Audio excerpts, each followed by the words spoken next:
Morning, mid-afternoon, late afternoon, whatever you want to call it. Anyway, we missed the first part of the day on camera, but we are going to do wheat. We had a 1/10 of an inch of rain last night, not very much rain, so we can run. We're going to run. Spent the morning, we're working on the sprayer. It's up and going now. Yay. But Dad's already over here. He's took off and started before we were ready, so he's sitting in a full combine waiting on a grain cart.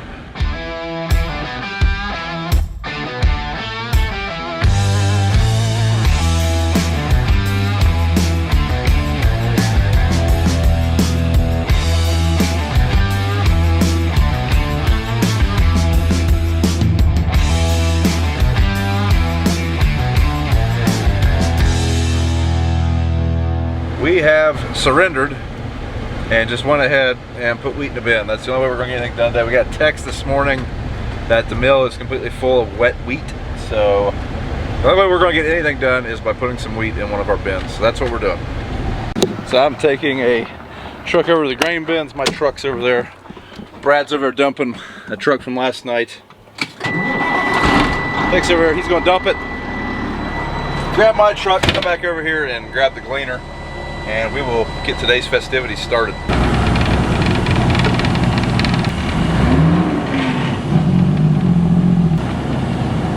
Afternoon, guys. It's wheat harvest day 2, and we are doing something we've never done before, at least not since I've been back on the farm, and I don't know if Brian's ever done this either.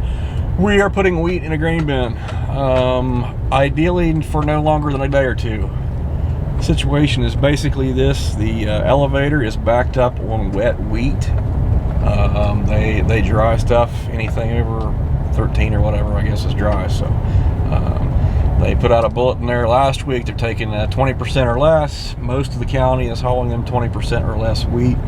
I guess a few guys are decided to take in some stuff that's wetter than that, and it has caused their dryer to back up because they can't dry faster than what the entire Ross County, Pickaway County, Pike County, Vinton County, Athens County. There are trucks up there from all over southern Ohio.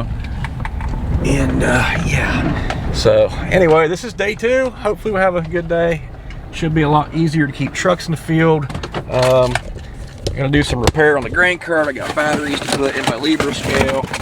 Probably should have ordered those before we got to this point, but you know, things happen. Forgot about it. Oh well, here we are. I'm gonna shut you guys down, change out some batteries, get going. All right, so there's where I gotta change my batteries out at, and of course I've grabbed a screwdriver that's too small. So go back to the truck, get a Phillips, get this taken care of.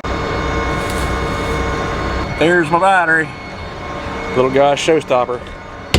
All right, guys, so I'm gonna put my spare PK cell 3.6 volt AA lithium battery in this drawer. Next year when I can't find it or I order batteries, I want you guys to remind me in the comments what I did with that spare. Also, there's like a whole package there that I'll lose. I'll forget all about this. So make sure you guys remind me next year.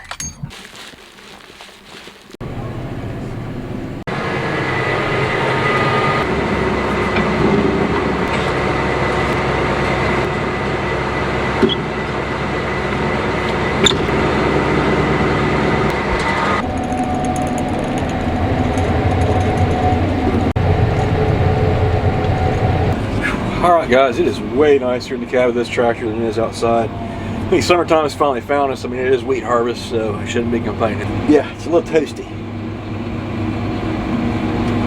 But, you know, and here are the nice, well, that's the wrong knob. There we go, 66.2 degrees. Let's keep it about 67. We don't want to get too cold. We are cruising now. 3 mile an hour, 68% power. All the wheat's standing in this part of the field. It's not laying down, so we're able to just take the head of the crop in. We really start slugging the engine when you're having to take all of the wheat plant. Like if there's falling down wheat, I'll drop the head down, take it all in. That really sucks the power. But right here, everything's standing real well. Brian just making the dust fly. So this is my first harvest, pulling the Humber 1319 with a Fendt 1038. And it's a little bit different than Challenger. This stuff right here is quite a bit different, actually. I do like the display. The monitor's a lot nicer, a lot cleaner, a little bit more intuitive to navigate. Some of the things I don't like is probably just a lot of things that I don't know yet. For instance, the other day I leaned forward to check a connection on my ag leader, and I brushed this lever right here, which turned on the windshield wiper. So I went to turn it off, turned on the side windshield wiper. So I went to turn that off, and then I had the back windshield wiper running. Before you know it, I've got all 3 windshield wipers going and all 3 windshield washers going, and it was just a mess in here.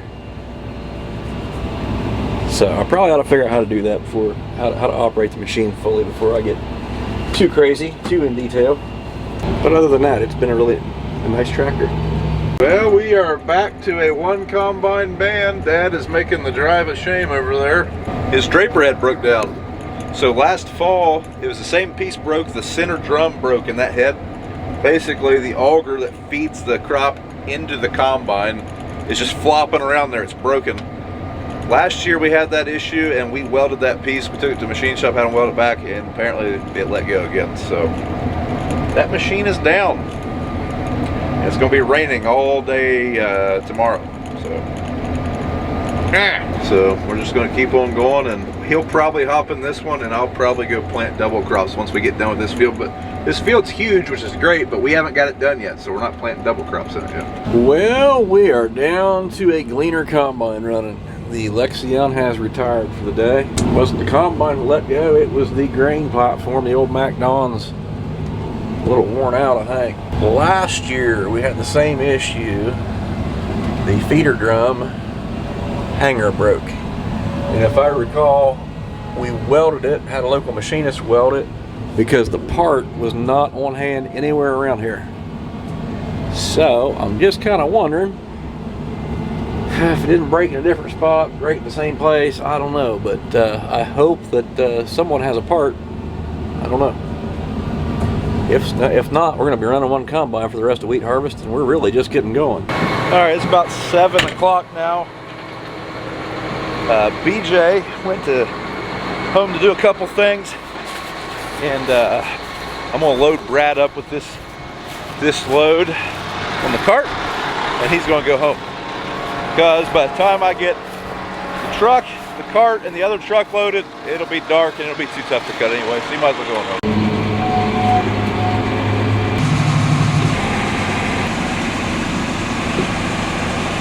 Huh. Dad's running the grain cart. I don't remember the last time that happened. Kind of an overlay of how much of the field we've got left, getting near the end. Probably done, I've done 90 acres of the field. Dad probably did 30 before his broke down, so 150 acre field, we're getting there. Now we won't finish today, unfortunately. Now if it doesn't rain tomorrow, this field will get done and I'll start planting double crops in it, which would be fantastic. And we're switching.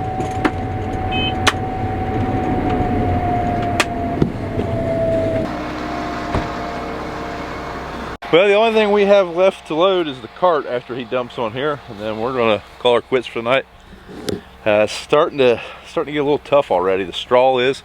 Whenever I was running the combine, I was really starting to push the crop instead of cut the crop. It's really humid and really muggy. But just it is what it is. It sucks about the other combine breaking. In fact, it's sitting right here. We'll start this thing. We'll go over and check it out. Definitely would have finished that field if it had been running. Where are we at here? What's broke? In there. Basically, this thing's just flopping around like a limp noodle. Not good. Not good. Dad called. None of the dealers around here have that part either, so that thing's gonna be down for wheat harvest. Like I said, I'm gonna branch off and start planting double crops. Really, once we left this farm, we're probably still gonna run 2 combines, but it's not as near as big a deal. We have 210 acres right here. Would have been nice to run both combines here, and then I could have started planting beans, and I probably would have stayed just behind them that way. So We're probably gonna switch to one combine anyways. Just wish that one would have ran a couple more days. All right, before we head home for the night, gotta check out the shop, see what they've done. I don't think they're gonna be back for a while. This is the Friday before the 4th of July. I don't think these guys are coming back till after the 4th. But yeah, gotta check her out, see what all's been done. So we've got some doors. That doesn't exactly look all that great.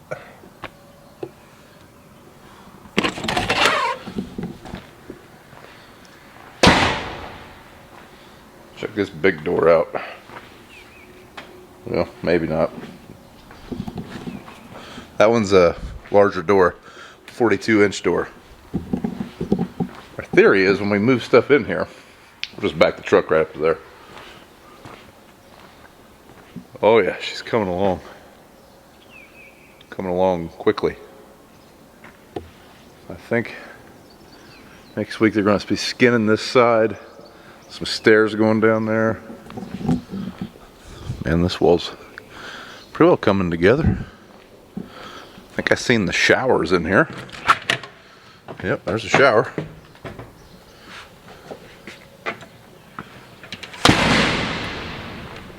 Heck yeah. There's our loft stairs. Those will be going up as soon as they skin this wall. And then we will have a set of stairs up there. So at some point there will be a living quarters up there, basically just a small bedroom. Hopefully it doesn't get used much, but hey, it's there if we need it. Looking good. Close the door, someone left the door open. They did cycle all the doors yesterday, unfortunately. Or fortunately, depending on how you want to look at it. We weren't here for that. Because we were harvesting wheat, I would have liked to see it go up, but I figure I'll see it go up quite a few times in the future. Yep, looking good. I think this porch is really giving it a nice touch. Can't wait till it's finished up. So these posts, they will be wrapped. I don't know what they're going to be wrapped in yet. They won't be red. There won't be just red metal sticking out. But yeah, porch is looking real nice. It's going to look really good when it's done. That's it for this video, folks. We're going to go celebrate the 4th of July tonight. And if it ain't raining, we're going to come back tomorrow and harvest some more wheat. Thanks for watching. Don't forget to thumbs up the channel, thumbs up the video, subscribe to the channel if you haven't, and we'll see you in the next one.